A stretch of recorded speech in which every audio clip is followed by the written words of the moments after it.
Yeah, Rogue One. We can add Solo later. Okay. Hey everybody, welcome back to the show.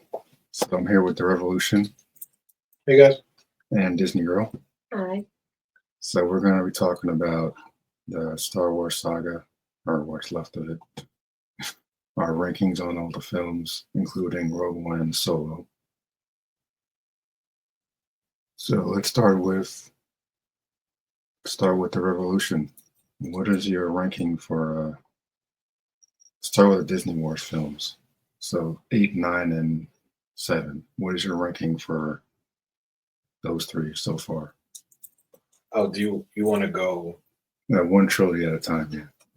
Oh, okay, I thought you wanted us to rank like everything all at once. No, from worst to least favorite to favorite, starting with the All right, so I guess for the sequel movies, I would say The Last Jedi is my worst by far.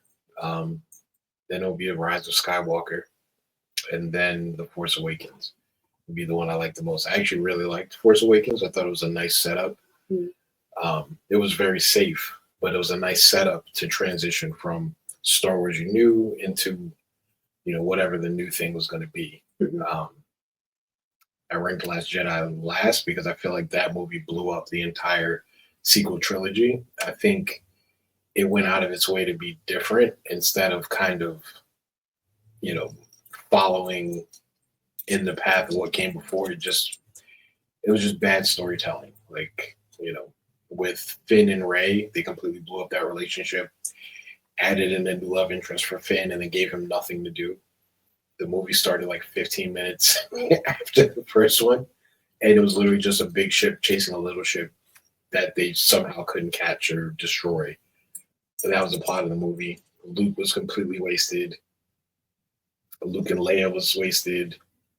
I did not like that movie, and I feel like it also made The Rise of Skywalker worse. I think Rise of Skywalker obviously was a worse overall movie, but I think it was worse because of The Last Jedi, which is why I rank it higher.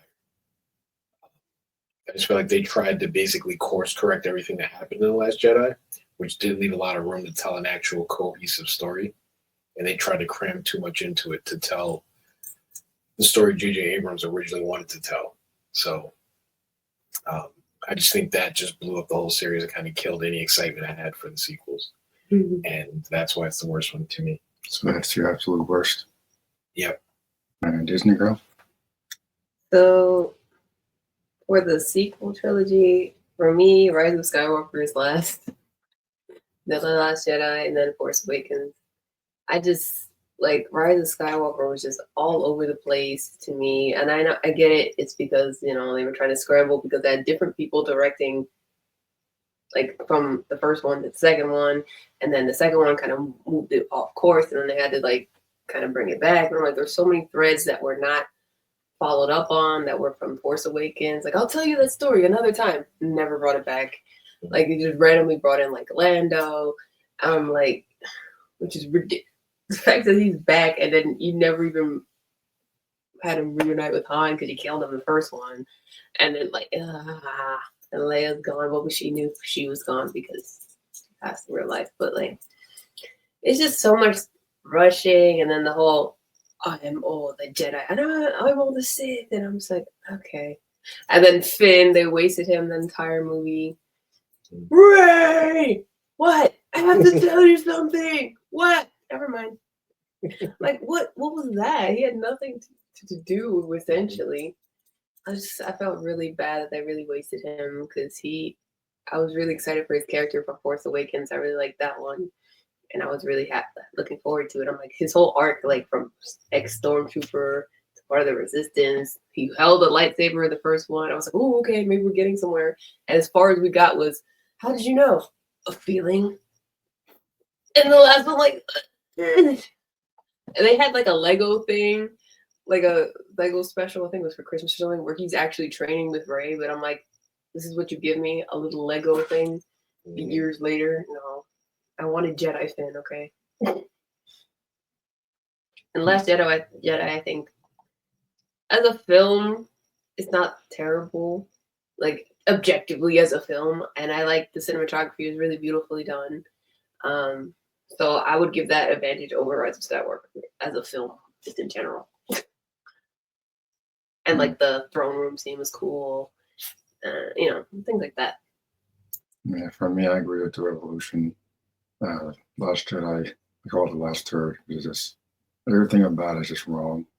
Like, forget Luke's development. The film itself is just terrible. It's just a terrible film. It's like it ruins all the setup from 7, as both of you said. And then I can't even say 9 is worse because I don't remember anything about 9.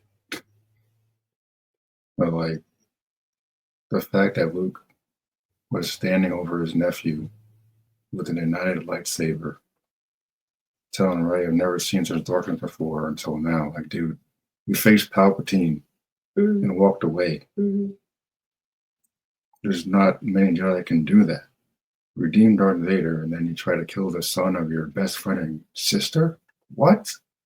Like, I've never, this came out Christmas Day. What year was that? I don't remember the year. It was like 2017 or something. Yeah. Because Rise of Palpatine was 2019. And there's been one on screen since 7 years. 7 years. I saw this Christmas Day, and me and Pops went to see it. I paid, and I was against seeing it for a while, and I'm like, you know what? Let me just get this out of the way.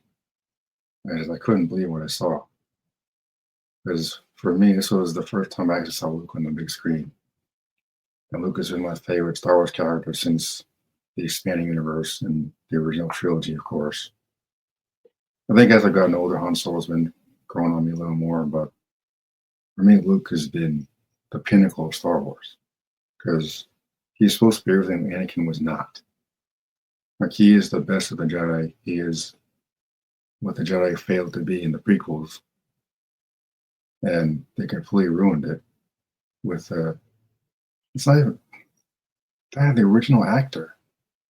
You got the original actor who knows the character almost as good as George Lucas, and this idiot director is like, no, we're going to completely construct this character, make him a joke, and then kill him.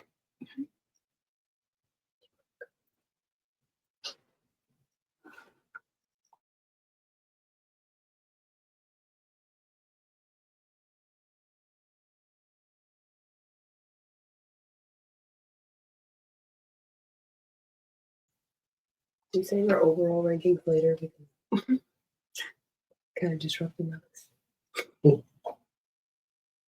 Yeah, so best thing, worst thing about this one, Last Jedi. No, I guess there's no best thing.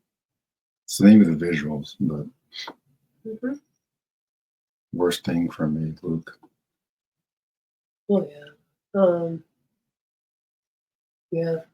And it's just like we were like speculating for so much, and then it's just like, you're nothing. You're nobody. You're parents for nobody. And I'm like, what? Oh. Right. I mean, they could have done so many cool things with what made him leave, and they did that. Like, literally, I just feel like that. I've never seen a trilogy movie where the second movie of a trilogy is so important. And if we look at just Star Wars, I know we're going to get ahead, but you look at Empire Strikes Back. That's the quintessential Star Wars movie to me. You had A New Hope set the ground stage and, introduced you to the characters and the world and the lore. And then the next movie just takes it to the next level. Same thing with Attack of the Clones. You establish with Phantom Menace, and then Attack of the Clones is like you're in this world, things are moving, you're really seeing the development of these characters, where they're going to go. And it all builds off of what was established in the first movie. With The Last Jedi, it takes everything that was set up in the first movie and throws it out the trash and says, none of this matters.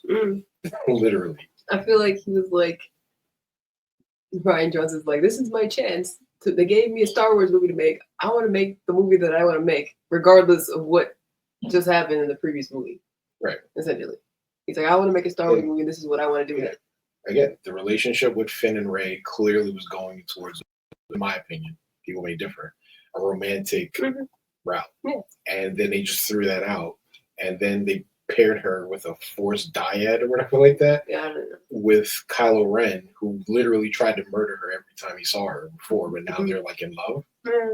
And then you take, it looked like they had a decisive win against the First Order. Then all of a sudden, they were the ones that were destroyed and running away. Like, it didn't make any sense. Yeah. Like, Yeah. and then you're saying with Luke, like Luke is the Star Wars character. He is the linchpin of the entire series. He is, the one that redeems Vader, who's all like it's. I think if there's two main character Star Wars, it's Luke and Anakin. You know what I'm saying? And so to take Luke, who ends up being the stronger of the two, has the moral fiber to reject the dark side and redeem, and then you have him have a bad dream and try to murder his nephew, and then run away because he feels like he failed. That's not the character. And I know people change over time, and maybe that's what they're trying to go with. But again, in real life, things happen that you can't really explain and don't make sense. But in a story, your story should make sense, and it should follow some lore. Mm-hmm. And I needed more for him to be like that. That level of disillusionment with everything to go into hiding. You need more than that, right? Like I could see like now it's like, oh, you fought the Empire for so long, you did all this work, you brought your father back and all this, and then you see the galaxy dipping right back into the Empire like so fast after that. That would like help set you off to be disillusioned, but like not just like the problem, but not like that extent. Right. Even if you could foresee something happening, like even if he was training Jedi and certain more, he would never leave. He would have something in place. Like in an expanded universe, Luke is the head of the Jedi Academy. You see. So example, let's say if Ahsoka is under him, Luke would be running the academy, but Ahsoka would be training Jedi. So if something goes down, Ahsoka or some other Jedi would be there to step in. But if it gets worse, where she can handle it, then he steps in. That's Luke. I can see him going on a pilgrimage, going to meditate, feeling like he needs to train himself up more because he made a mistake. Let's say he's not going to be a perfect character, but to completely abandon everything he loves and cut himself off from the Force, knowing that what's the name of the fake? I don't even remember his name. He became so. That's another thing. General Hux? No. The main bad guy. Oh, Snoke? Yes. So you had Snoke, which they introduced also in the movie, and he dies in that movie. Yeah. That's why they had to bring back Palpatine in the last one, because it was like, whatever, you literally took everything they were building towards and you just threw it in the trash. It's like I want to redo so bad because like after that they released, the Bad Batch show, and that show was going into more Project Necromancer with Palpatine, and you're like, oh, okay. But it kind of sucks that that's like culminates in Rise of Skywalker. I was like, oh, that was it. Right. That's what weird. Okay. It's just terrible storytelling. And again, my stance 100% is that, yes, Rise of Skywalker was all over the place. It was a mess, but it was because they were trying to course correct for, it's like a marathon, and you run your route, you're running really fast, you make great time, you pass the baton, and that person takes a baton and like punts it into the grass and runs into a different field. Now you still have a chance now the next person who eventually gets a baton has a lot of ground to cover to make up to get back on track, to even finish the race, because that person decided, you know what, I'm not playing nice, I'm just going to kick this into the grass. And that's what, to me, Rise of Skywalker was. It was him, running into the grass, getting the baton, running the extra route someone else did right, and then trying to run his own story. And it was just a mess because of that. There's so much going on. Like they had to find, was it a holocron? Right. And like Rey was having these things, and all of a sudden she could heal things. And then she almost killed Chewie, but didn't kill Chewie. Right, with Force lightning. Yeah. Rey's a whole nother problem. Yeah. Right. Yeah, Rey was another problem. Here's the problem with Rey. I don't mean to interrupt. Here's the problem with Rey. Her character arc is done at the end of 7. Like, she beat the villain. in the first movie. Right. Every time she fought him, she beat him. She Except at the end. pulled a mind trick out of thin air. Not even Padawans can't do mind tricks. That takes years to develop. Mm-hmm. She pulls a mind trick out of thin air. She takes a lightsaber. And Finn, by the way, Finn was on all the posters with the lightsaber. Not right. She wasn't even advertised at all on the poster. Not until the movie came out. I'm like, And she had the staff, but like she didn't have a lightsaber. That was Finn. Mm-hmm. So he was marketed as what I thought was going to be one of the main characters, and he is for the most part until this one. I'm like, her journey is like, oh, why did my parents? Why did they leave me? It would have been way more interesting if she was a Skywalker for real, and was either the twin of Kylo Ren that had, because Kylo Ren turned, they didn't want to risk it, so they hid her. And Luke was the one that hit her, which is why no one knew where she was or who she was. And that's why he left, so no one could get the information out of him.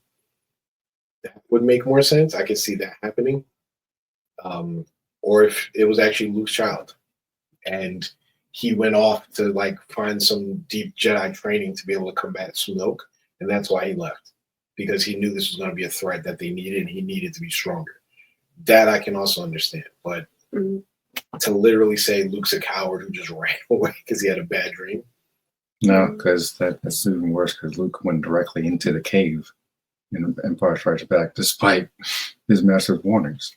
Right. And it's not even like Luke still had the Force Ghost of now Anakin, Obi-Wan, and Yoda to guide him. Yeah. So had he made the mistake, he had, people, mentors they could go to say, hey, yeah, what were you doing? Obi-Wan. Yoda only popped out later. He was like, you don't need those texts. He's like, the sacred text. He's like, you don't need them. Right. Before he went and like on his way to wherever he went to like, cut himself off from the Force, those Force ghosts could have appeared to him and be like, Luke, you're making a mistake. This is what it is. Obi-Wan can tell him how he, felt about, what he did to Anakin and how ultimately, you know what I'm saying? Like he had mentors that went through similar instances that could have helped him kind of reconcile it so that, let's say he did do that, it wouldn't be for like multiple decades that he was just gone. Like that's just. Yeah. Luke is not, by all means, he's not perfect. He has flaws. In the expanded universe, they go into it a little bit. Like, Mara Jade gets killed by Jason, his nephew, and he kills Maya. Most people won't know who that is unless they read the books. She's basically like a Dark Lady of the Sith. This is kind of a rare term. So she's the one who corrupted Jason in the books to become Darth Titus. So Luke kills her in retaliation, and he's a little depressed because of Mara Jade, his wife, mother of his kid, Ben, the real Ben Skywalker. So he's a little depressed, but he doesn't like abandon anybody. He just takes time off, basically. But there's tons of other things going on at the same time in those books. That's the Legacy of the Force series. This is my introduction to the expanded universe after the Thrawn trilogy. But again, he doesn't abandon anybody in those books. Right. That's like the last thing he would do. And in this trilogy, they said, okay, well, he abandoned everyone.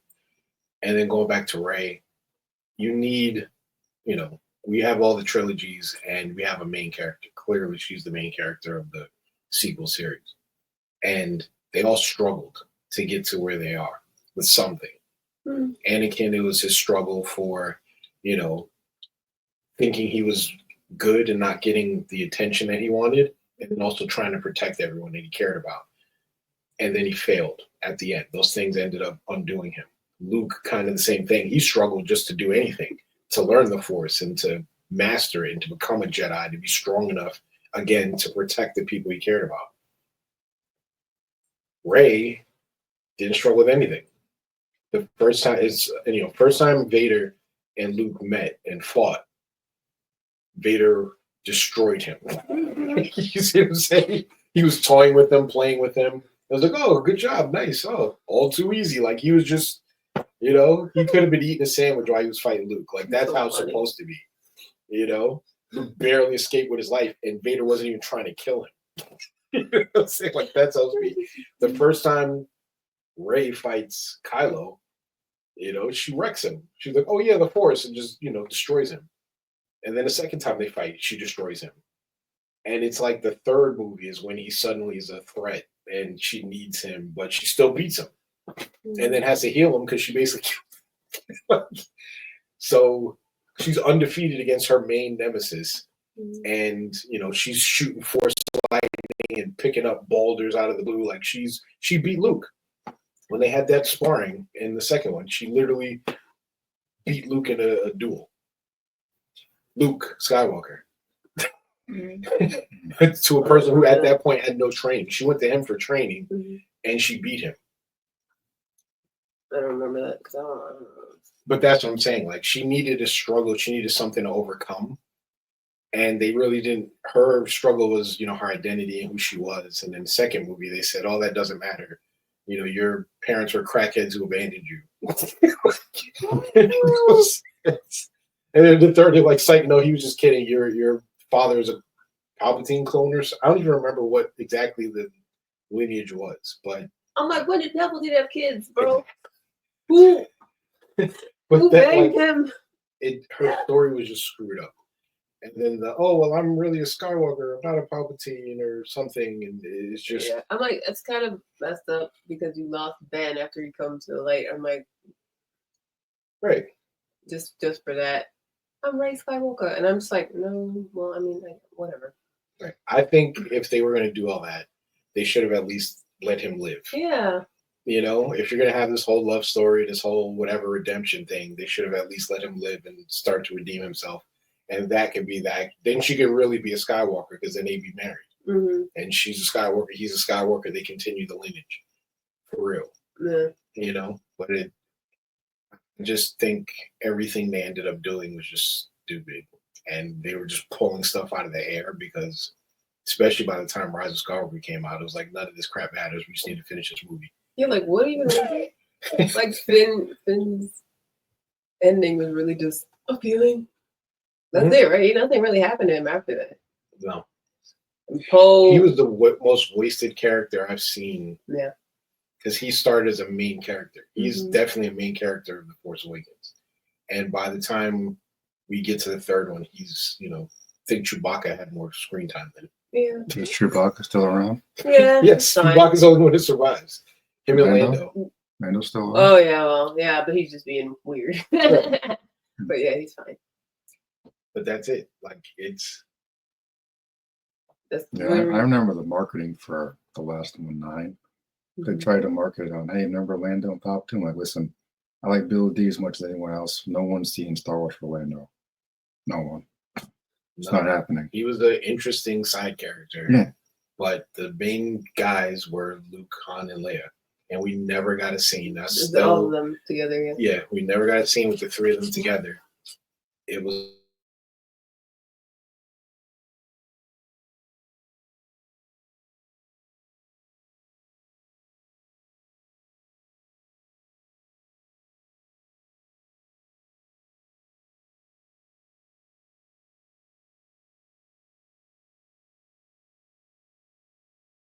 Right. Continue. I was like, Han and Leia reunited briefly, but they were still kind of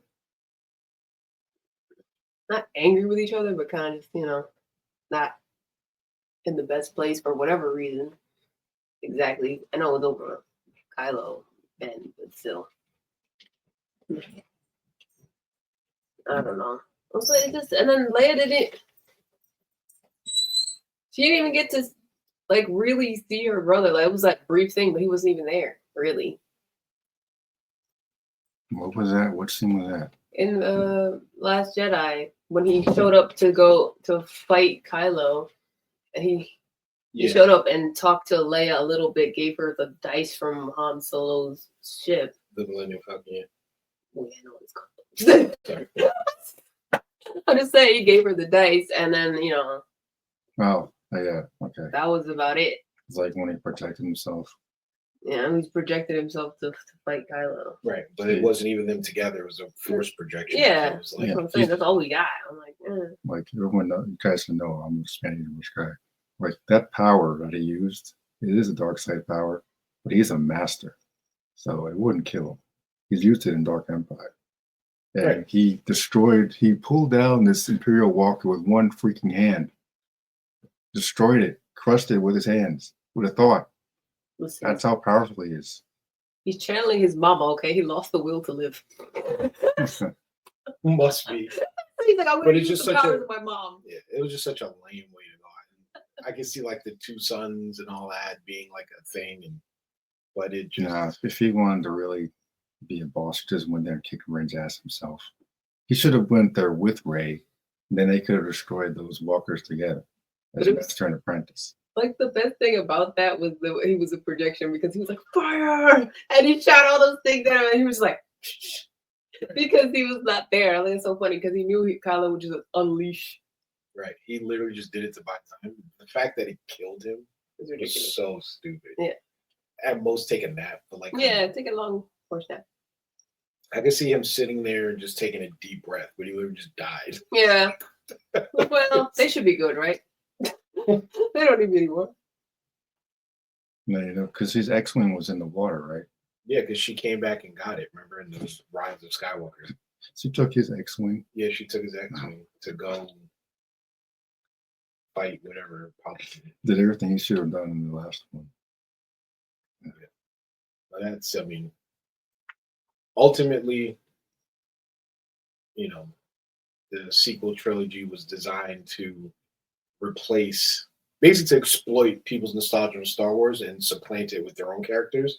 And they couldn't even That do they that can right. market and use in the parks and all those Right. things because of licensing or whatever. Right. But they didn't do even that right. Because again, they had Finn and other characters that literally did nothing.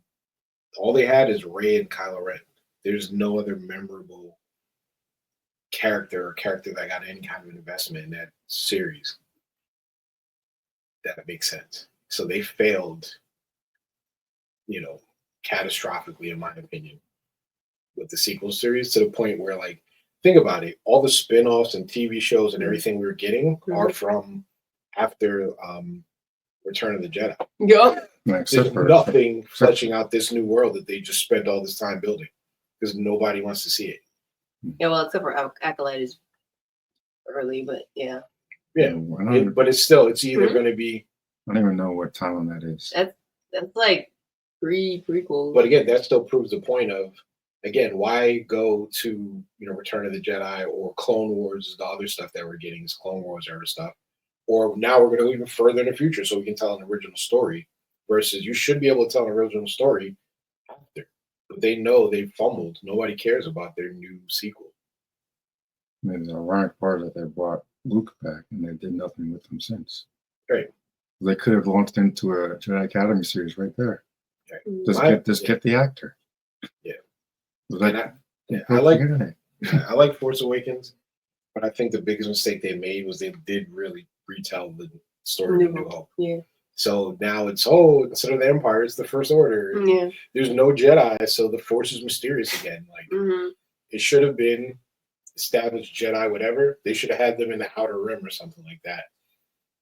That could have been a story. They're in the Outer Rim trapped or something like that because the First Order found a way to like trick them, or there's some other threat that they were fighting, and then the First Order came in to fill the vacuum, and then any remaining Jedi they took out or something like that, and that's where Luke is on the Outer Rim, finishing that war.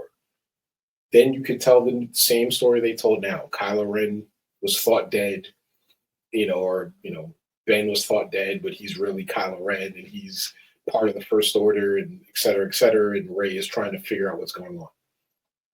Or like they could have did like like a Dread Pirate Roberts thing where it's like Kylo is like this mysterious thing, and like they don't even know that it's Ben. Right. Like Ben went missing. Right. Something happened. They don't know what happened. They're like, oh, we'll never find him. And then all of a sudden it revealed it's him. And like, oh. Like, Right. That reveal. That reveal should have been on the bridge. Like when Han said Ben, that's when he should have taken off his helmet for the first time. Right. That's the only time he should have taken it off because there's no impact. Like he's less intimidating with the mask off, so why would he do that when he's talking to Rey? I'm just talking about because he and Lincoln, I saw our son. Okay, so who's your son? Oh, it's the mask guy. Gotcha. Because from the EU, I assumed he was Jason and that Rey was Jaina. Right. That would have made way more sense if they were another set of Skywalker twins. Right. But this time, one was hidden away, just like Luke was. Yeah, it's so funny. And the other one is like all the turned bad, like Anakin was. And so then you have that pattern of Skywalker history. All the Raylo shippers. I was like, listen, I'm not shipping anyone until I see if they're related or not. Okay, this is Star Wars we're talking about. Exactly. Like, no, you're not gonna embarrass me. Yep. We'll get on the sequels. Moving on. Yeah, so we're going to main trilogy now, or Prequels first. All right. So ranking on 1, 2, and 3. Yeah. Oh, this is hard. For me, like, Revenge of the Sith is number 1, of course. The best, my favorite, of course. But it's like, for me, the other two are really close to me. I mean, I like Attack of the Clones, but I would give it an edge, I think, over Phantom Menace for me. But Phantom Menace with Duel of the Fates and Darth Maul is just so cool. So that bumps it up a little bit. You know what I'm saying? That was really cool. But yeah, Revenge of the Sith, number 1.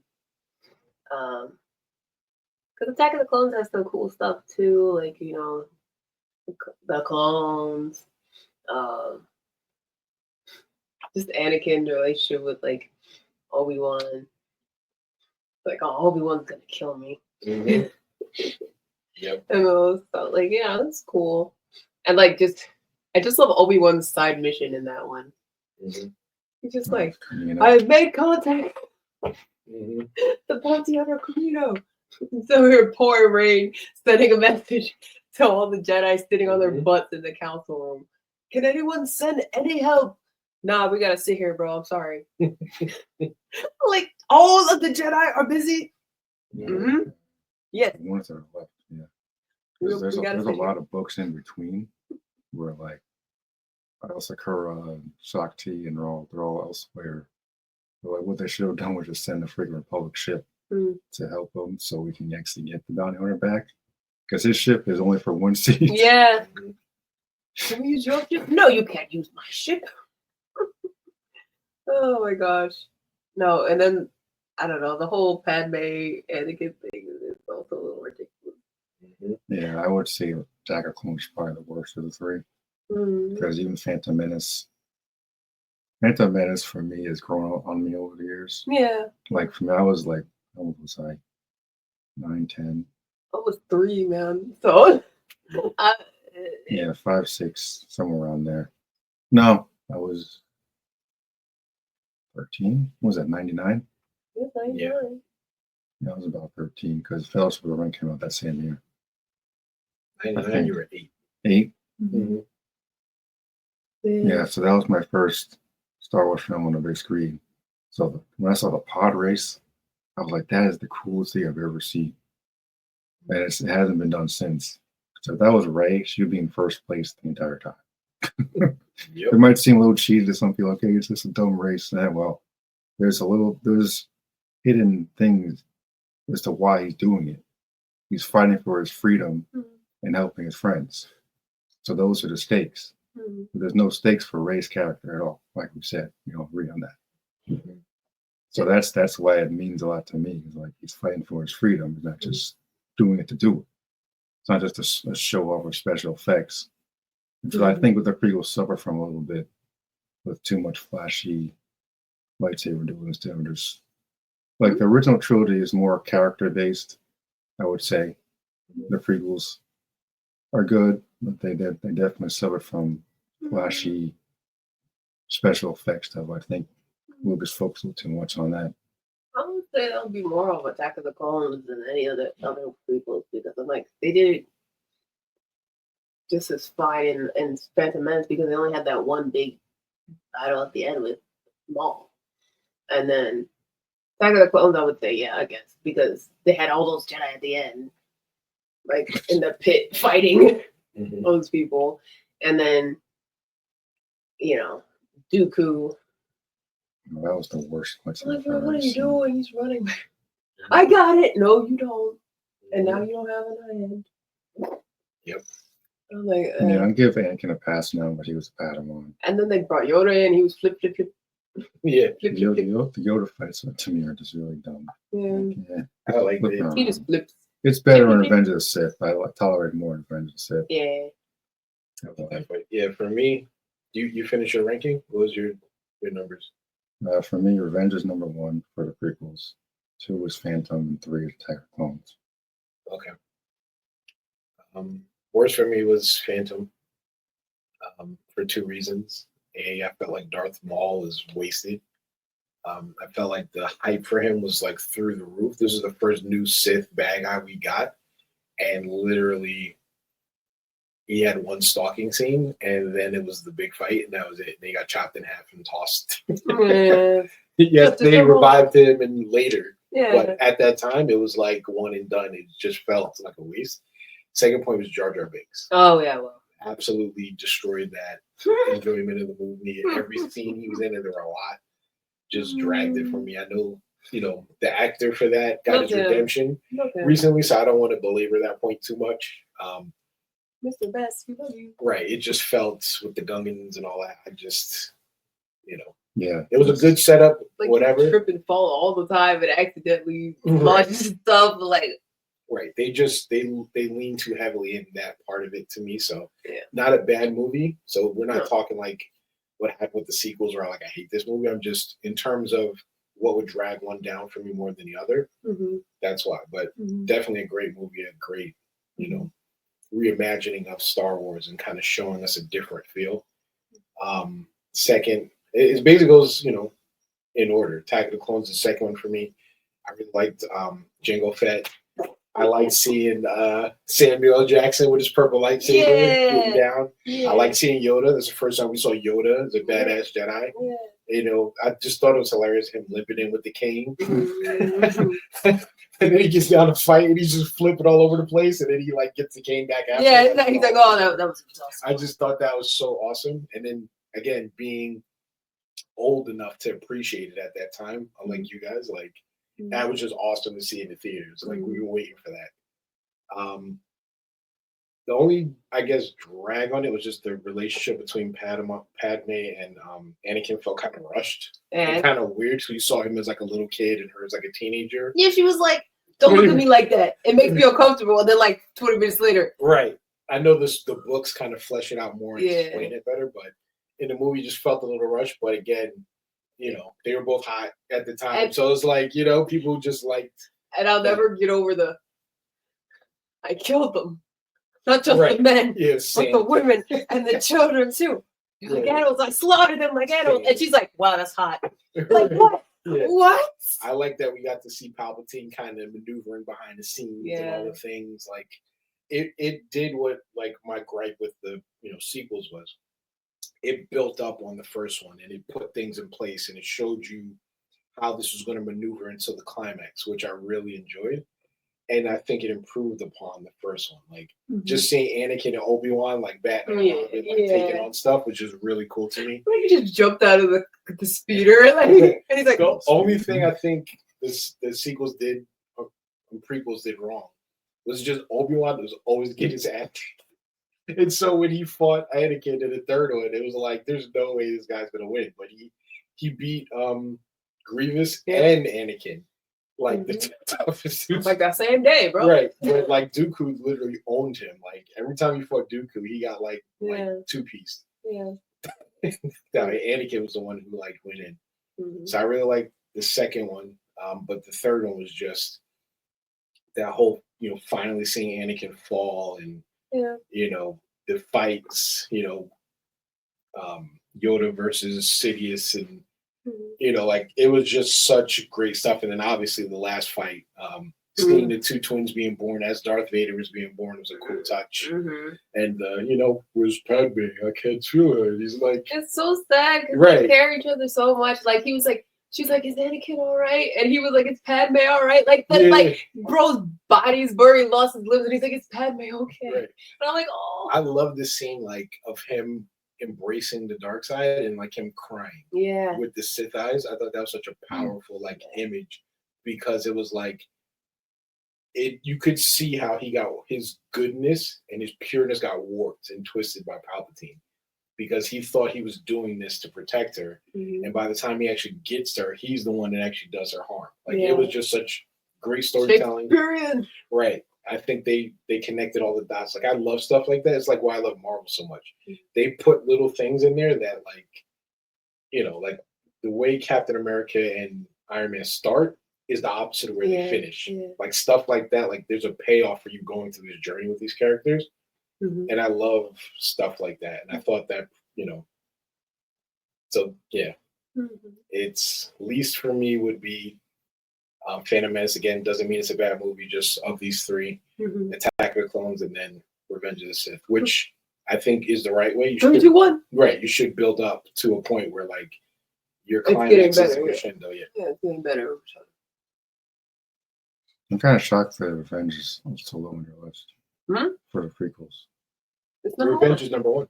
Oh, number one. Yeah. Okay. Remember you said to do least Yeah, which is okay, Phantom. yeah. to best, which is Revenge. Right. All right, so we're good on the prequels. Yep. All right, on to the originals. Mhm. So I'll go first with this one. Mhm. As a kid, I didn't care much for the original film. Oh. I thought it was as boring as The Phantom Menace. Again, I was a kid. Mhm. I watched them on tape all the time. Jedi was actually my favorite as a kid. Mhm. Never liked the teddy bears. Still don't. I can't. It's a cartoon at that point. Like, what the hell? Mhm. Never seen a stupid Christmas special. Never. No. Yeah. But Empire is probably my favorite from the three Mhm. of the originals these days. Mhm. So that'll be number one for me. Number two is Star Wars, what we call New Hope, and three is Jedi. I say three is last because of what happens in seven. It just makes it pointless. Luke is supposed to be the last of the old and the first of the new. That was the whole point of him being the return of the Jedi. Mhm. That was the whole point. Yeah. That's why Kenobi and Yoda stood there waiting for him and his sister to grow up. But you guys are the new hope for this galaxy. And if Luke failed and he has a sister, Yoda wanted to train Leia Mhm. in the books. He wanted to train Leia just in case, because their whole plan was to manipulate Luke into killing Vader. Couldn't do it.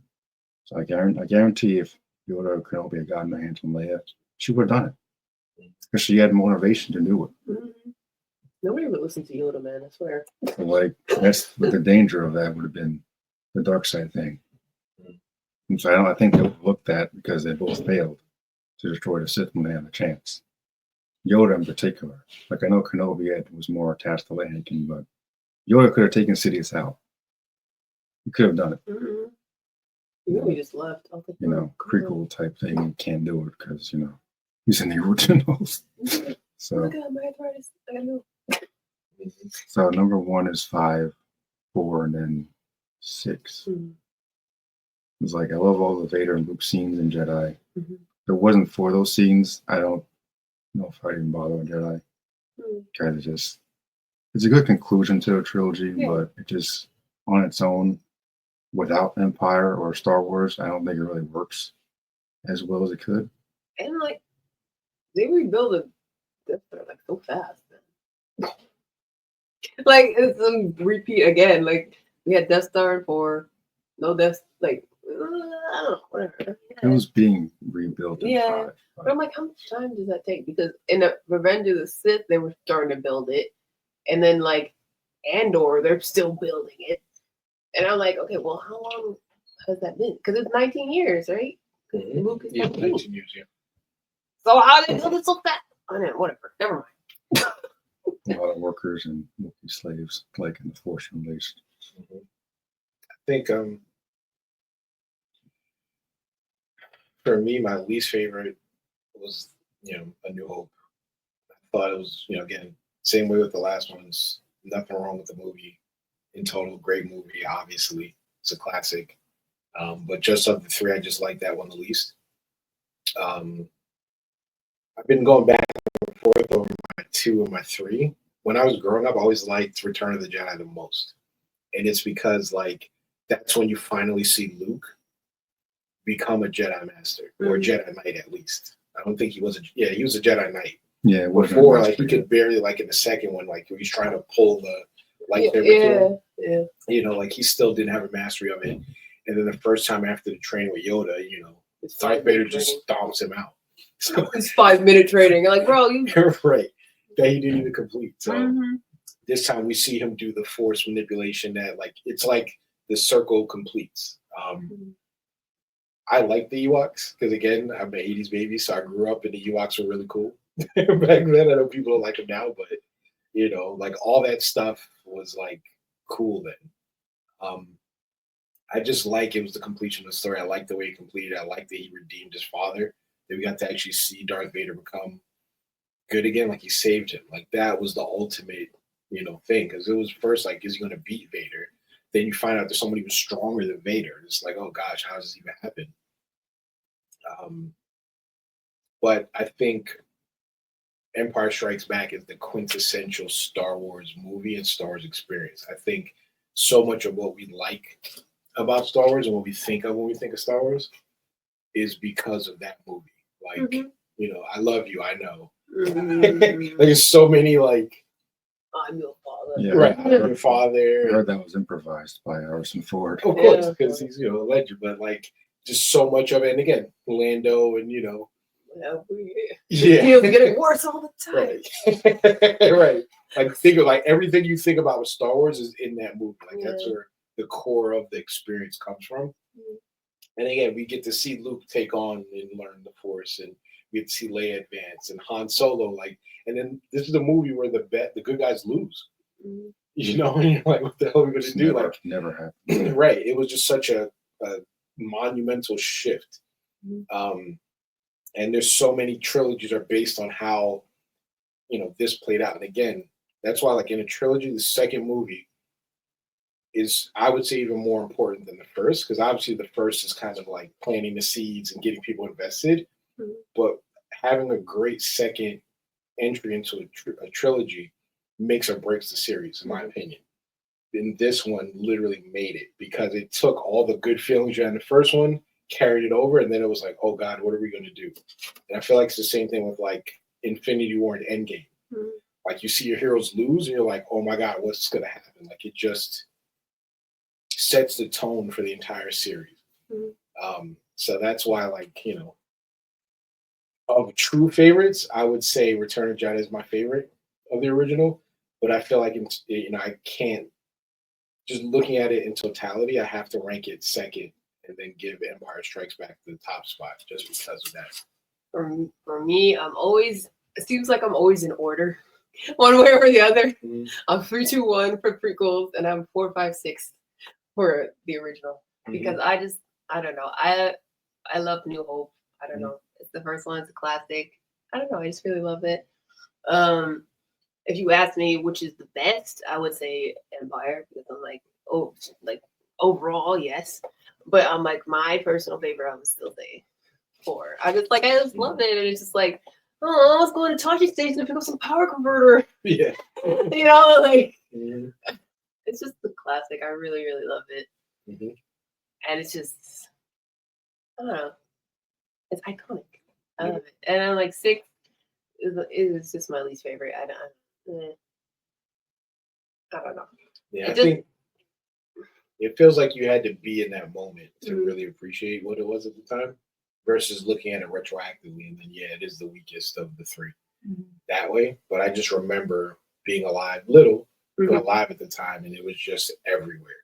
And people were so into it. And just seeing Luke as that hero, it's like, I'm a Jedi, like my father before me, like, like all that. Yeah. And then the fights on it, it's Endor, right? Yeah. And all that stuff, like that was just, that just did it for me. And like when I was little watching Empire,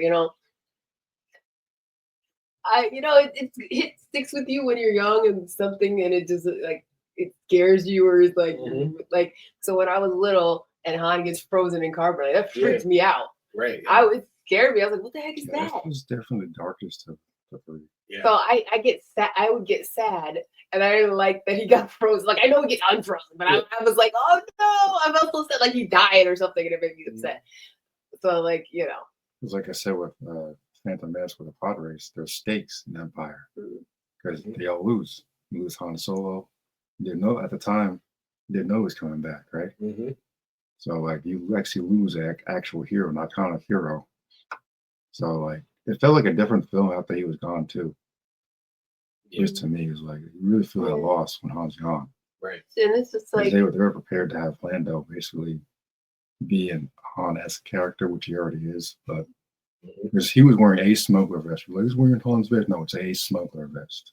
Right. It's a smuggler vest. Like, Yeah, but his thing, he had the cape. That was his thing. Yeah. mhm. And I love, like, you know, A New Hope, like, just like the ending. I mean, you feel when Luke actually Yeah. hits it. It's just like, whoa! Yeah. Like, Use the Force, Luke. like clear shot, kid. Go ahead. Yeah. And I'm like, yeah. This is Yeah, how cool. Han comes back. Yeah. It's just cool. And it's so funny. She's like, that's all you care about, the money. I'm like, well, yes. I'm like, he's like, I'm in debt up to my eyeballs, woman. Yeah. I didn't sign up for this. I signed up to Uber you guys to a place that blew up, and then I got sucked into here. Like, listen, I was scum and like I'm not part of the resistance. Mhm. Rebellion. I'm not. It's a big deal. Yeah, and I love their interactions too. Like, you're like, oh, you look a little short to be a stormtrooper. Yeah. Oh, and I love it's like, everything's fine here. Situation normal. How are you? Oh yeah. Oh, so funny. Yeah. And then they just start running towards a whole bunch of stormtroopers with Right. guns. Ah! And then just immediately runs back the other way. I'm like, Han, what was the plan? I And know then, they yeah. can't shoot to save their lives, but you still ran right. Right. And then the garbage. Oh yeah, where they're disposal. like, yeah. Yeah. But that, oh man, just thinking about all that stuff just makes me more mad at the sequels Oh, because we didn't get the three of them together in any kind of scene, yeah, that's true. and we barely got to see Luke mourn Han either. That was in like deleted Yeah. scenes. What? Yeah, he was like, "Where's Han, Chewie?" And then I think they just cut after that. I don't think they showed like the Yeah. scene they filmed where he was actually like affected by Yeah. the death of his best friend. So Yeah, like I was saying with Jedi, like I like Jedi a lot as a kid. With the Disney Wars films, it's pointless now. yeah, I It can't. was still enjoyable, but the meaning of Return of the Jedi means nothing now. Yeah. And that's what pissed me off. See me. I literally don't count the sequels as like being a part of the actual canon in my mind. You can't. This doesn't make any sense. So it doesn't take away from the original trilogy to me at all. No. Because that to me was not the actual extended universe. That was the actual intended, continuation of the story, not this. There was But no Rey according- and Finn according- and According to the president of Lucasfilm, there's no source material. So where'd you guys get thrown from, huh?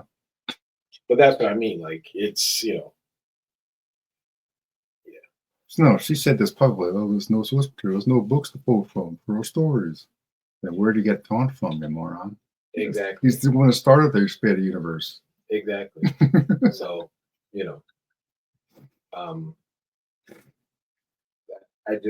I look at it like a off, Elseworlds type thing or its own element, fan written story. Mm. It just doesn't line up with the way everything was built. Yeah, they have prophecies about Anakin. You know what I'm saying? Like, you know what I mean? Like this whole thing was supposed to happen the way it did. It's supposed to be different than what's ever come before. And the way this new sequel just makes it the same thing. Jedi fall again, they make mistakes again, they get destroyed again, and then some new thing comes in and takes over. Now the Jedi have to rebuild because there are none. What's different, if anything, in the what's it called? The High Republic? Yeah. In that era, like the Jedi were, Jedi for like forever. Never heard of it. Never heard of that. But that's what I'm saying. No Like problem. there were no Sith. The Sith were just gone and hiding or something. Like No, so that was a time That's- where there was actual peace. but that's really before the Phantom Menace and the Sith are around. I guess That's like Acolyte. Right. Be High Republic. Yeah, they're supposed They- to not they were like- exist and be seen for hundreds of years at Mhm. that point. They were like, and then they cover it up at the end of that. So they're Right. just So then, yeah. what's the point of this prophecy and all that if things are good now? You know what I'm saying? Like, oh, we're gonna have there's no war, crime down. Oh, we're gonna have peace someday. You know what I'm saying? Like, why would you need that unless things are bad and you're hoping for something better? And then something bad does happen. The Jedi do fall because they became complacent and stale. And then you have the New Hope, literally. It's in the title. And they do what they set out to do. They destroyed the evil and reset the galaxy. And now we're going to do it again. That doesn't make what happened special, in my opinion. Yeah. It's like there's another problem. Like with Jedi, and Luke and Yoda was like, "Oh, there's another." It was Empire. I said that. No, there isn't. That boy, a lot of stuff. No, there's another. Like, who's he talking about now? Right. Because you got Space Aladdin, you got Sabine now is apparently a Jedi, Ahsoka, Cal Kestis. I don't know what they're gonna do with him going forward. Yeah, that's so funny. Yoda There's like a gazillion Jedi out now, which makes Luke less unique. I don't think it makes him less unique because he's the most effective. He actually got it done. The rest of these guys have no shot in hell. And they're kind of just doing their own thing, like Right. Like those people are just trying to survive. Yeah. Like they're not trying to destroy the Empire. Nope. Like Ahsoka's just right. Ahsoka, apparently now Ahsoka met Luke, which is cool. I would have loved to see that reunion, that meeting. Yeah. I want to see that actual first meeting because that's historic stuff right there. Like I mean, that could have been the first meeting that we saw in, was that the Mandalorian? No. Like she was already there, like visiting. Show or something. Because DisneyGirl, you showed me, you told me that Luke was in that show. And I'm like, what? Yeah. Because like Grogu was there training, and then Din Djarin shows up to see him, and Ahsoka goes to meet him, and it's like, yeah, you can't see him. And then she goes and talks to Luke about it. And I was like, oh, this is so cool. I mean, Luke is, again, this is why Luke is the best, because Luke just disregard all that attachment crap that the prequel Jedi were all against, because not in this sequel. Yeah. Not yet. I mean, I guess that's the EU, but yeah, he literally went right into the same mistakes. Yeah, he's I guess that's to play into you're too attached to him, so yeah, I guess that to play into that whole sequel trilogy thing. Yeah. Right, but again, it's not, that makes no sense. Yeah. He's supposed to have a new system where it's like, look, you can have attachment, you can be close to people. You just have to learn how to be able to let them go when you need to. Yeah. Which they kind of already knew in the Acolyte. That's kind of what they were saying. Like, oh, it's beautiful when I've seen people go into the Force and it's okay. Like, that's how they're supposed to be able to, make sense of things and not go crazy. It's like, look, it's not having attachments, it's being able to be comfortable when the natural order of things takes place and not let it corrupt you. Yeah, he's more tolerant of people have relationships and families, like, he has a wife and kids and all that. Like, it's Han Leia has not 3. as dogmatic as the old stuff. Yeah, Han Leia had 3. Right. And it's like, if you look at Anakin, if he didn't have to hide it and it was accepted, you never would have felt. Yeah, because he would have went to Yoda and Mace and said, hey, I've had this vision, instead of having to go to Palpatine. Palpatine was the only one offering him solutions to what he was experiencing. Which is why Palpatine wanted Qui-Gon out of the way. Because Qui-Gon was like a father figure. And Qui-Gon also had an attachment to a former Jedi to kill in books. Kenobi, straight to, they're not, none of them go 2 shoes except for maybe Yoda. And Mace is like maybe the one Jedi that teeters between light and dark, which is why he has a purple saber. Because he uses a lot of dark side techniques in his fighting. But like Kenobi had a fling with an apprentice named Siri, who died in the Clone Wars. They didn't like be intimate or nothing, but they definitely had feelings for each other when they were Padawans. Which is natural. Like, that's why it shouldn't be a thing. Like, it happens. Right. You can't not expect it to happen. Like, that's why they steal people young and all that, to make sure they aren't attached. And it's just like, it's just wrong. But then they become attached to their masters, which is, again, the irony. Like, you're going to be attached to somebody, especially when taking them as kids or infants. Yep. So I wonder if Lucas did that on purpose so that people can debate it. So, closing thoughts? Well, we didn't get to the other ones, but Yes. I Solo and Rogue One. So I made a list like overall, but I'm like, hold on. So least to most favorites, I put Rise of Skywalker's dead last. I put Solo after that, but I only saw it once, so I can't really. It wasn't a bad movie. I just Last Jedi I put after that. Then Phantom Menace, unfortunately. It's just, I hate ranking them. And then Attack of the Clones, and then I put Rogue One, and then Force Awakens, then Return of the Jedi, Revenge of the Sith, Empire, and New Hope. So that's what I put. So I really like Rogue One, and I think it did a really good job, and it's a cool perspective of the same events running alongside of A New Hope. Really cool. Like I think it's really cool. I'm like, nobody was really seriously like, oh, how did they get the plans of this? I'm like, but I'm like, it's cool. They made a cool movie out of it. It's not like it was a bad film. Like I enjoyed it.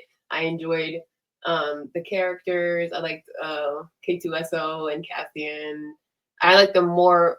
I like Cassian more after watching Andor. And what's her name? Jin Erso. Jin Erso. I like it's cool. I like Saw Gerrera cracks me up in that one because it's Forrest Whitaker. Yeah. It just cracks me up. I'm like, he's Darth Vader if he had an HMO and didn't have health insurance at all. Yeah. It's so funny. Like he's just like I have a message from the Forrest Whitaker is always extra. Yeah, he is so like extra. Black Panther and everything. Yeah. I love how he Yeah. And I love how he was also in like Andor as well. Yeah. Because it's before Rogue One, but like I don't know. I really like it. And I like the team that they put together to get the plans to Leia. And the hallway scene, of course, is amazing. And it was fantastic. I love that. Yep. With Darth Vader. Yeah, and everyone was scrambling to get the thing away from him. He's like, shh, shh, shh. Oh, that was awesome. Yeah. That alone is like, okay, you should not be at the bottom of the list just for that. That was really cool. Because every time you can see Darth Vader like at the height of his power doing something cool is amazing. Right, he's just an absolute menace. Yeah. That's how it's supposed to be. Yes, it was so cool. Yeah. And like I love how he's just funny of that too. When he was like, be careful not to choke on your aspirations, director. That was hilarious. Right. I'm like, yeah, got jokes. Yeah. I love him. Yep. He's always had like a dry sense of humor. Yeah. Right. Like apology accepted, Captain. Yes, I love him. Right. Yeah, so I really like that one. So that would definitely, of the two extra ones, is better than Solo. I mean, technically, the Rogue One story's been done already. Their names are Kakatar and Janars. Oh, and what's his name? He was cool. This guy? Yeah, it's like I'm over the force with me. Donnie Yen's character? Yeah. I'm over the force with me. He was cool. And his friend was cool too. I loved them. He should have been a force weaver or something. I mean, eventually. I feel like that wasted him. I think he just didn't have like training Donnie Yen, like that in the same way. How do you way. not make him a Jedi or something? He was so cool. For me, my ranking, Last Jedi. That's the only one on the list that I actually didn't like. So the rest are just, ranking. I didn't mind Solo. I thought it was interesting. I thought by itself it was a good movie. I think it just came out at a bad time. We'd already started to get pissed off Star Wars at that point. And then you give us something we didn't ask for, and it's not Harrison Ford after you just killed Harrison Ford. And then it brought Oh yeah. And Emilia Clarke, they brought her in, and you're just like, I'm sitting here like, you not Leia. Right. You know what from no. We had Childish Gambino's Lando. I liked it. Like he was good. Yeah, I liked the casting. I thought the movie itself was a good movie. Yeah. I think it was underrated because it was a good movie. It's just the timing and the overall state of Star Wars at the time was just not good, so it got squashed. Yeah, like I feel bad that it's this low on my list, but I'm just like I have emotional attachments to the other ones. And You're talking about some of the greatest movies of all time, and to even be on that list is it's like being mentioned with the greats or something. Yeah, so I'm like, it's not bad. It's not the best. It's not like insulting to say, "Oh, you're not as good as Michael Jordan." Or LeBron. Like it's just, it's like, "Oh, you're mentioning me in the same conversation with these people." That's enough for me. Like, so but Last Jedi was trash. But Solo, I thought was, obviously not as good as the others, but that's where I'm at. Rogue One is right above that for me. Again, I just thought it was a cool movie by itself. I love the Vader scenes. I think that made it for me. But I don't think I've seen it more than once or twice. It was something I didn't feel like I needed to see a lot. So Rise of Skywalker after that, Phantom Menace, A New Hope, Attack of the Clones, The Force Awakens, Return of the Jedi, Revenge of the Sith, and then again, Empire Strikes Back, I feel was the quintessential Star Wars experience. So even though I liked Return of the Jedi better in that trilogy. Personally, I can't deny that. I feel like Revenge of the Sith is the same thing for the prequels. Like that's the quintessential experience for that era of Star Wars. I mean that that fight with. If you're gonna show somebody one, it's like I feel like that. Like if you're gonna show somebody one prequel, show them that one. Right. If they're gonna show them one Star Wars main one, show them Empire. Right. Like yeah, and then Phantom Menace would be for the sequels, but nobody cares about the sequels as a whole. So you could just stop at Force Awakens. and it would be the Force Awakens out of that trilogy. Yeah, I think that's the only like beginning to end good movie of that. But yeah, Revenge of the Sith and Empire Strikes Back, I think, are the like main experiences, and then everything else is just preference. But again, they're all amazing movies. Again, outside of The Last Jedi, in my opinion. So for me, last is Last Jedi, and we all agree on why. Rise of Palpatine is number 10 because she will never be Skywalker. She could have been if they actually had competent writers. Rogue One is number 9. Again, this particular story of stealing Death Star planet has been done in the expanded universe. It's called Dark Forces with Kagaton and Janors. So again, I ripped off the EU again. After trying to erase it from history, they pulled the story directly from the expanded universe.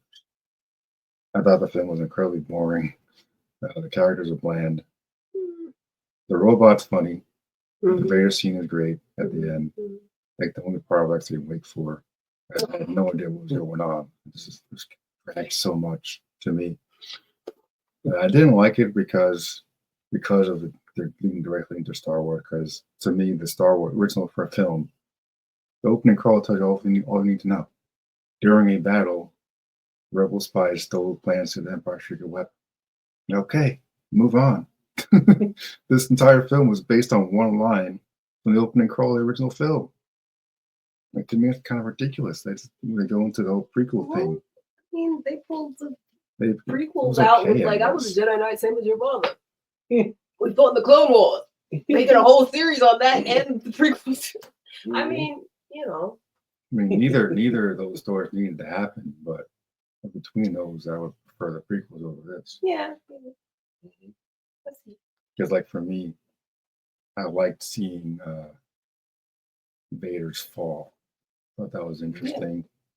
Like how this robot do to get to this part. A lot of older people will disagree with that, but I like that storyline. I especially like the fact that George Lucas wasn't involved himself versus Jar Jar Abrams or Roundhead. Number 8 is Force Awakens for me again. Rinse and repeat. J.J. Abrams does all this stuff with everything he does. Star Trek retold the original story of Spock and Kirk.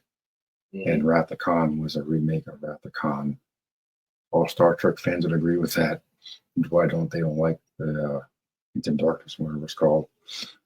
Solo, I think the kid that was cast was miscast. Incredibly miscast. Guy that played Lando was good.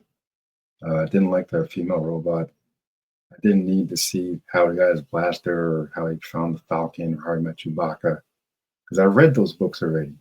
Again, more expanded universe stuff that they just stole and ruined. Because the way it actually goes down in the book is Han rescues Chewie from the Empire. Because he was basically being enslaved by the Empire. Han was an Imperial soldier and he defected, saved Chewie, and then he swore life debt to him. That's a Wookiee thing. Another thing they took from the expanded universe in Phantom Menace, you would you hold me a life debt. I love how he's just escaping and they're just like, what's your name? He's like, is there anyone else with you? No, it's just me. Okay, Solo. I was like, okay, we'll roll with it. Oh, all right. Right. Okay. The Daenerys' character was interesting. She's actually in Star Wars Outlaws. Because they go into the criminal underworld, which is one of the reasons I love that game. Oh, Kira? Yeah. And she's the leader of Crimson Dawn, which you see at the end of Solo. So they had some good setup, but I just don't think it was written that well, honestly. And then Woody Harris. Yeah, the kid that played Han wasn't terrible. Just in a better story, he would have worked. I think they definitely planned to do more, but it didn't work because he came out right after Last Jedi. And that was when the Star Wars decline started. Right. So it's not his fault. It's not any actor's fault. I would never attack the actors for doing their job.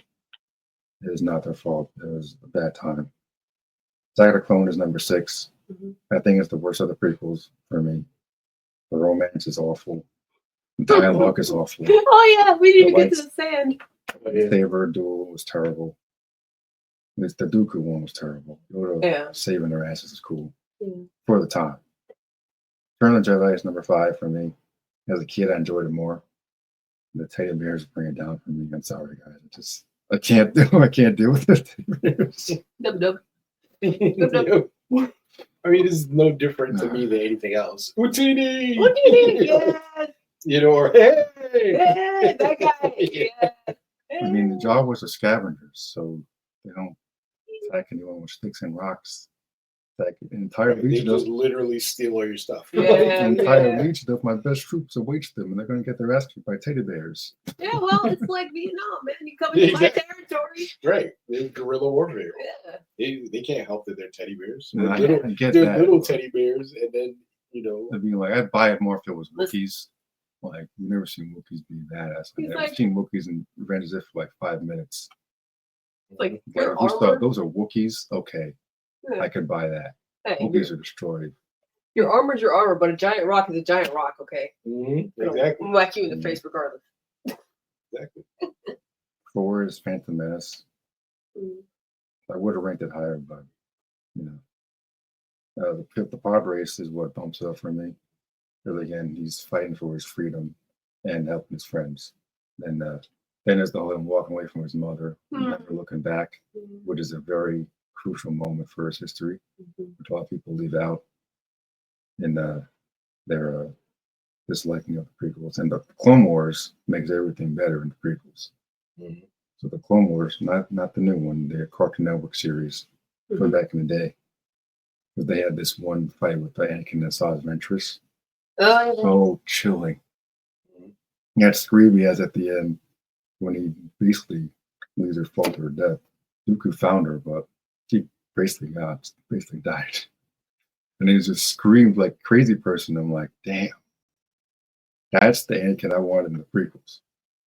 That's exactly what Tycoon should have been. he's so We never amazing. saw him go crazy. Mhm.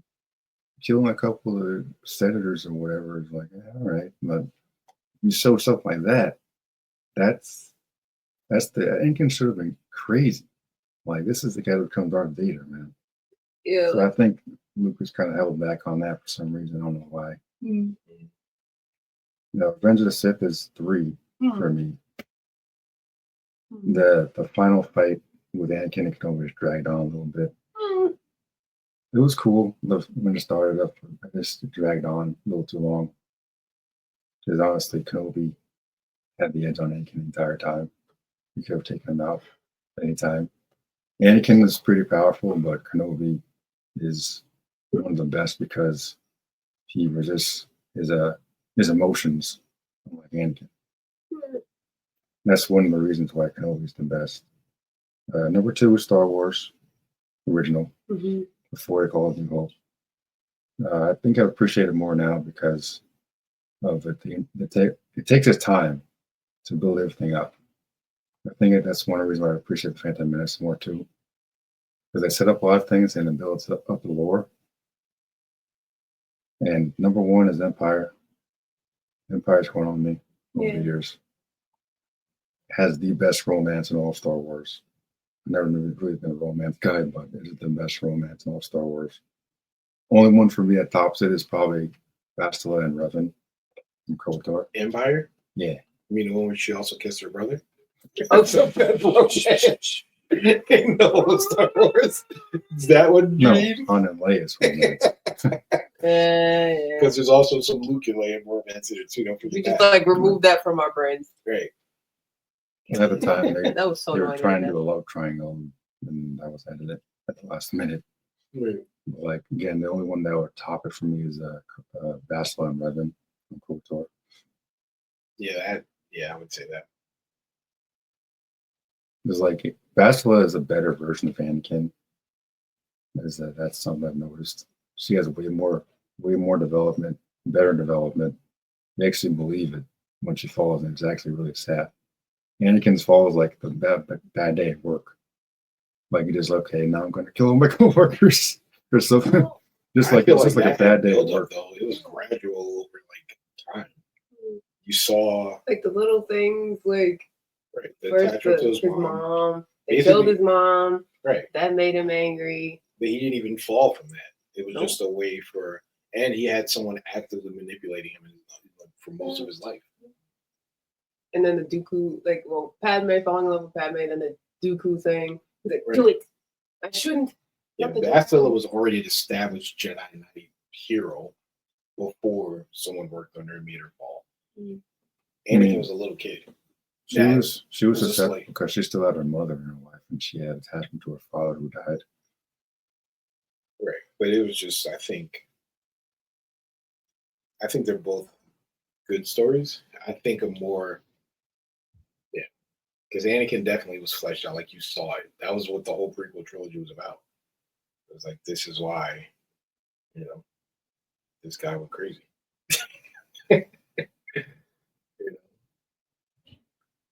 Literally saw him get his entire worldview warped.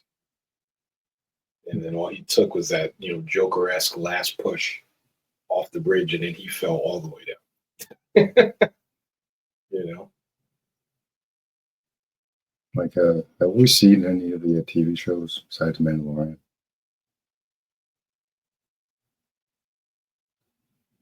Just in general, in general.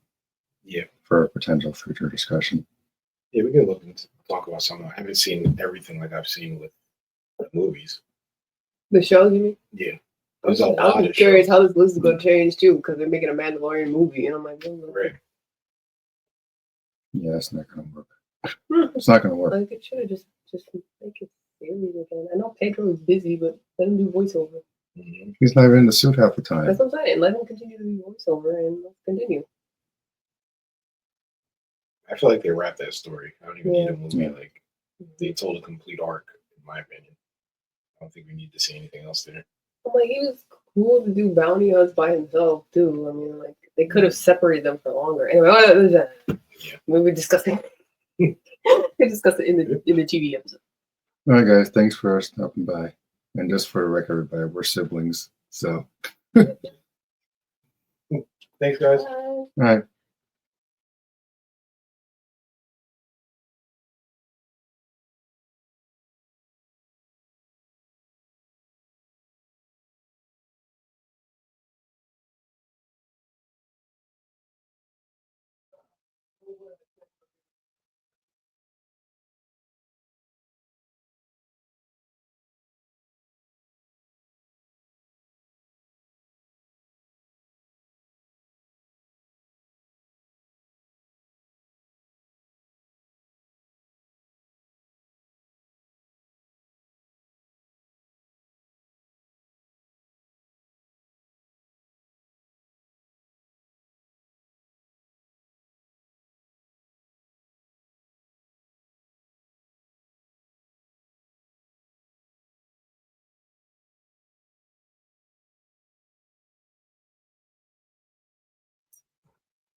So I hope everybody enjoyed that discussion. I thought it was a lot of fun having a guest on again.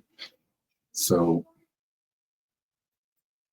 going forward with Star Wars, I don't know what Disney's doing or planning to do a Rey-centric film for some reason.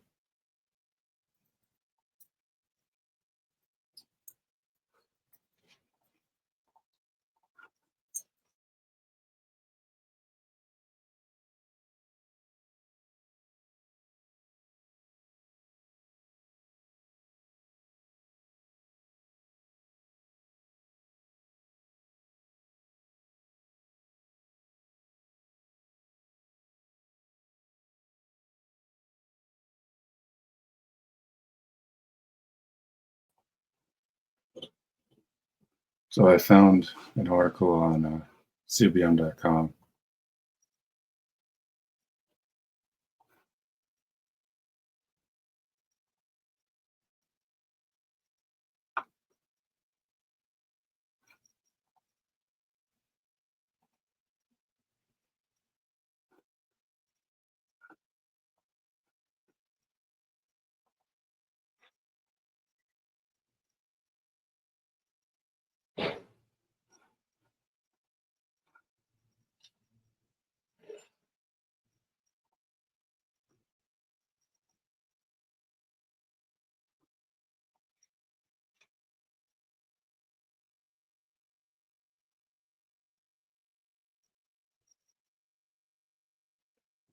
So it says Star Wars New Jedi Order will be officially on track, featuring Ocean 12's writer. So this is, I would say this is not great news. Again, I have nothing against Daisy Ridley. I've never attacked actors for doing their job. I've noticed that she's had a very difficult time getting work since she's been in Star Wars because that trilogy has just been so terrible. But this is not a good idea for Lucasfilm. I don't think they can't market Rey because she has no character.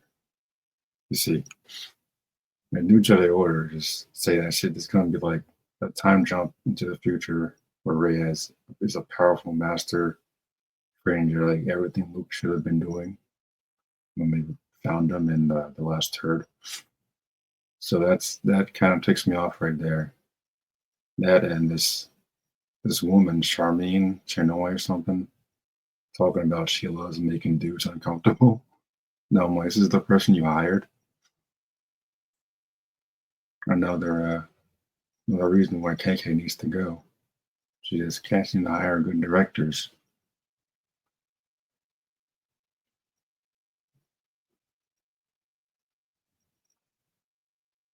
Says Daisy Ridley will reprise her role as Rey Skywalker in the film, which will be set a whole 15 years after the rise of Palpatine.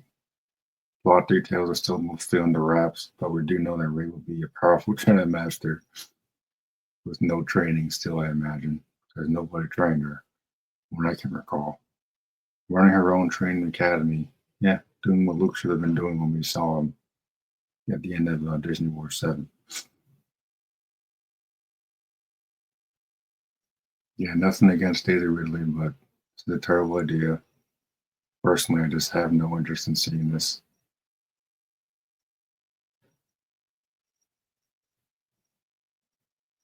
It says no filming date has been announced, but it might still be quite some time before cameras roll. See, first I thought it was canceled, and now they got this news here. And then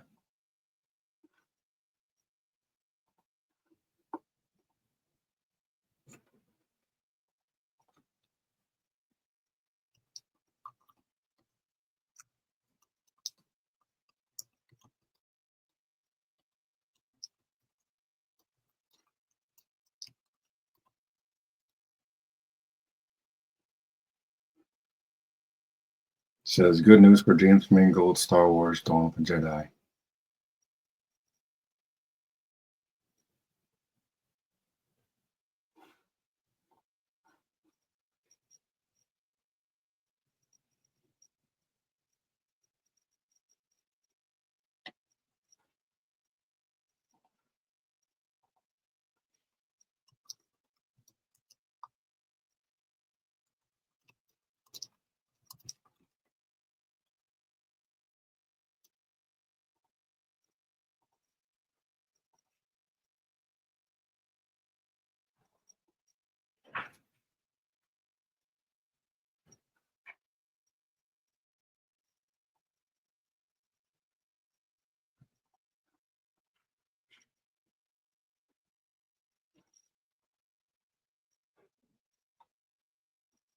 So this is going to be apparently about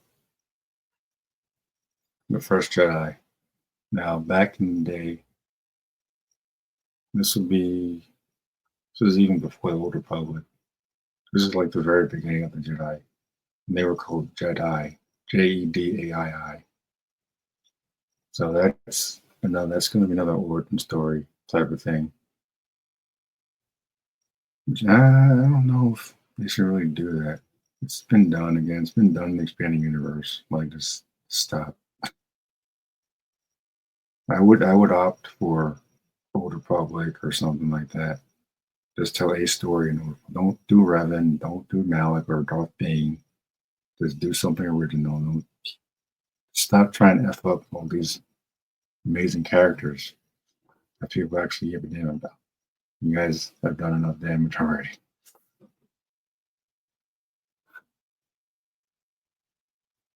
And there is some other news about Cal Kestis I wanted to talk about as well during this Star Wars video here. Basically, the ideas of rumors about Cal Kestis being brought into live action, which is a stupid idea. If I can just find the article here.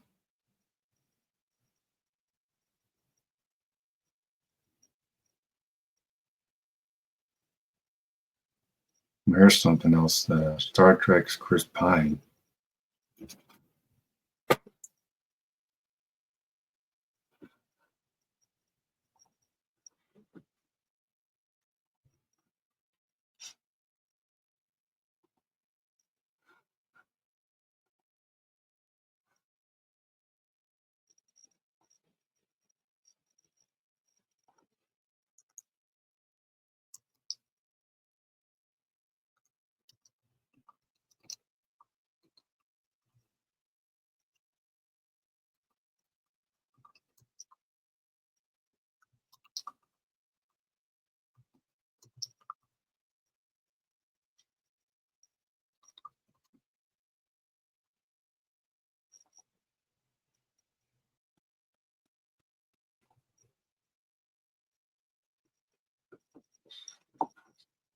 Rogue Squadron movie starring Chris Pine. Apparently he's in talks to star in it.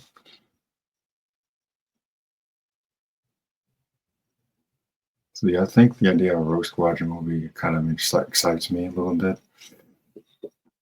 There's a game called Star Wars Squadrons, which features the ability to play as pilots. Sometime during the Rebellion, it's probably right before Empire.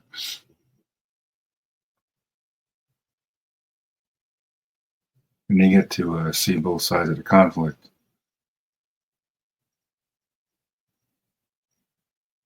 Empire and the Rebellion. You have to get to care a little bit about both sides, which is something that I really don't get in movies. Like, it's cool to see different aspects of Star Wars, which is one of the things I love about the expanded universe. And you get different branches of Star Wars, which is why I love Star Wars Dialogue so much. Despite its flaws, despite what other people say about it. Because like I've played every single Star Wars game that's been released, especially in the LucasArts era. I have never played a bad Star Wars game. Like they just maybe it's unfortunately too, but even that has its moments. So I can't even say that.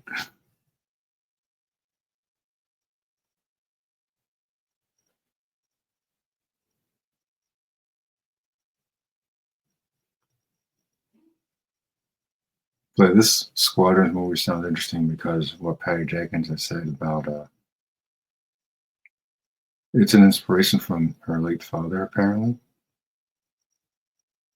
Apparently he was a pilot, so this could be interesting if it's done well.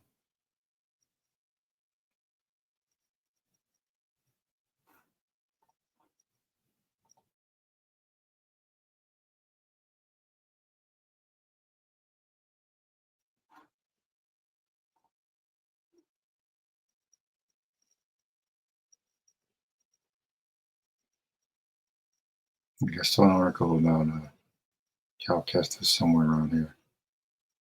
Can't find it now, but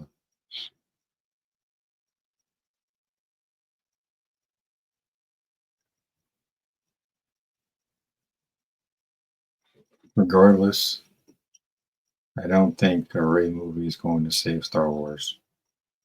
This Rogue Squadron movie could be a good step in the right direction, but the franchise is pretty much done. It's a wrap, people. Skeleton Cruise has failed with its ratings apparently on Disney Plus. I watched like 2 episodes. That annoying boss chick got on my nerves, and I turned it off. There's nothing there. It was an interesting idea. Like, there's a lot of interesting ideas that Disney Watch has. Like, I didn't bother with the Acolyte. I watched 1 episode. They killed off Carrie Ann Moss character in like 3 minutes of the opening credits, and I couldn't take it anymore. I'm like, I'm done with this. That was ridiculous. And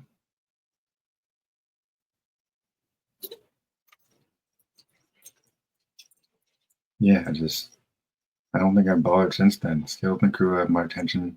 Jude Law is a good actor. He was pretty good as Young Dumbledore and Fantastic Beasts. But I think Skeleton Crew's show was just, again, put out at the wrong time when interest in Star Wars is at an all-time low. So that was working against it from the beginning. Just, yeah.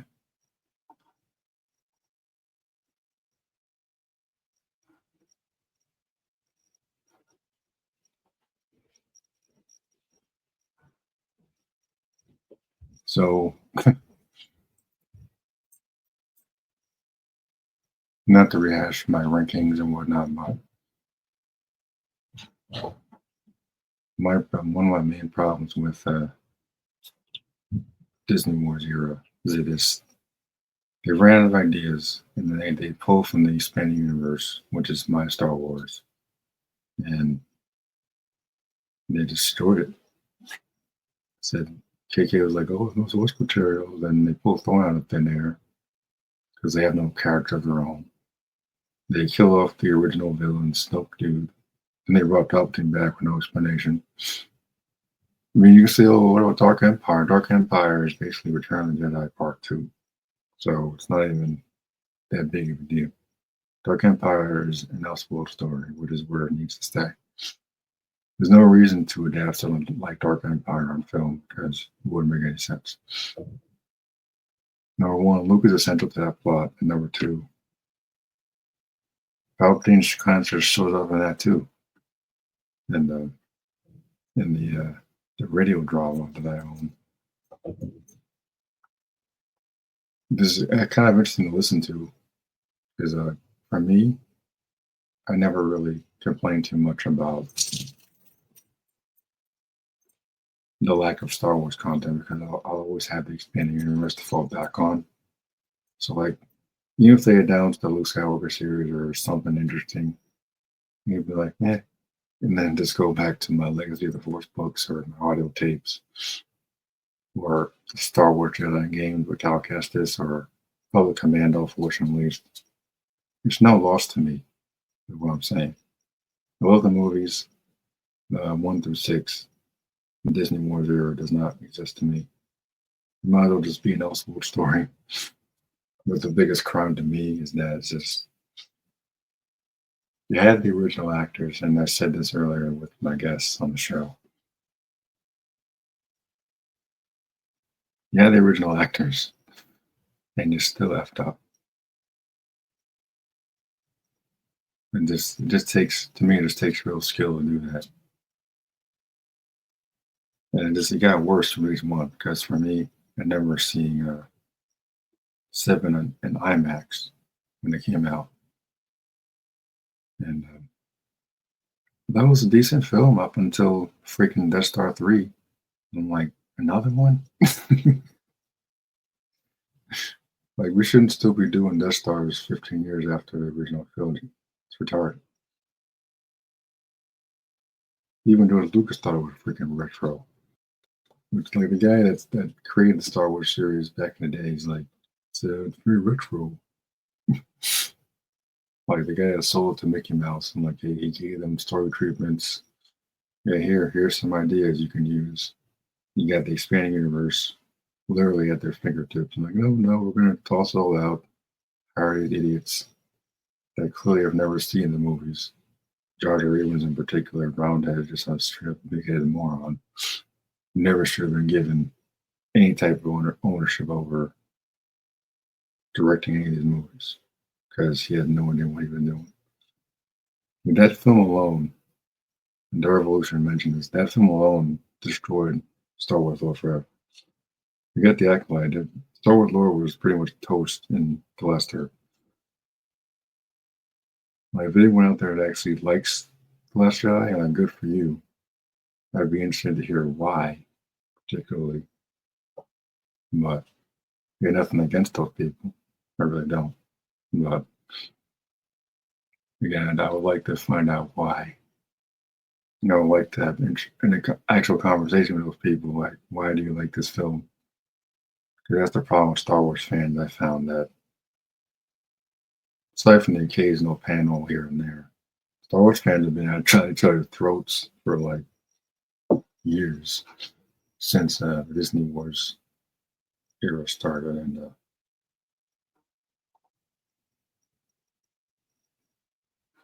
I think with this slowed down time period, I think we can get to a place where we can actually talk about stuff again, which would be nice, without accusing people of, oh, you're just a purist, you're this, and that. Like, yeah, not really. Like, I always had the expanded universe. Like, expanded universe is my Star Wars. Legacy of the Force, KOTOR, Public Commando, all those games, comics that I read as a kid. I still own all of them to this day. My bookcase is full of expanded universe books. Like the Clone Wars series from Cartoon Network back in the day.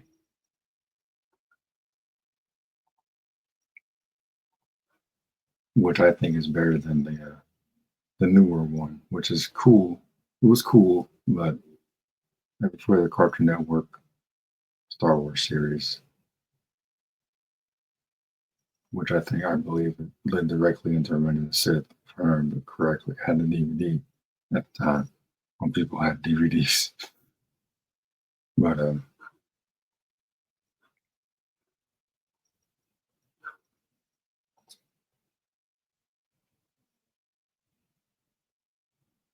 yeah, it's interesting because for me the games is what has stayed Star Wars for me.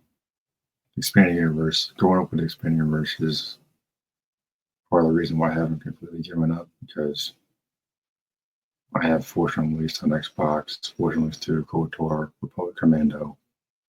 Those games I grew up with, I still have them. I have Outlaws, Battlefront, new Battlefront games, the Star Wars Jedi games with Cal Kestis. They're all great. So, unlike the Disney Wars era, the Fallen Order games, they honor the past and the prequels and don't ignore them like Disney Wars did. Because with the Force Awakens, one of the biggest problems with Force Awakens is that they ignored politics. Politics is pretty important in Star Wars. You understand? Like, there is no Clone War without politics. There is no Rebellion without politics. I get they were trying to do that in Andor show, I guess. Mon Mothma in particular. This might be the only reason I would not bother trying to sit through that slugfest, because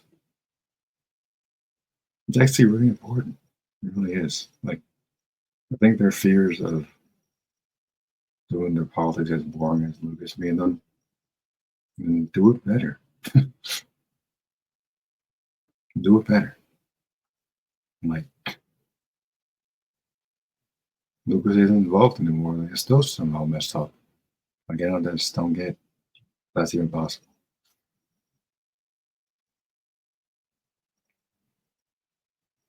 But anyway, thanks everybody for tuning in, and definitely have more conversations in the future. So stay tuned to the channel for more guest appearances and panels down the line.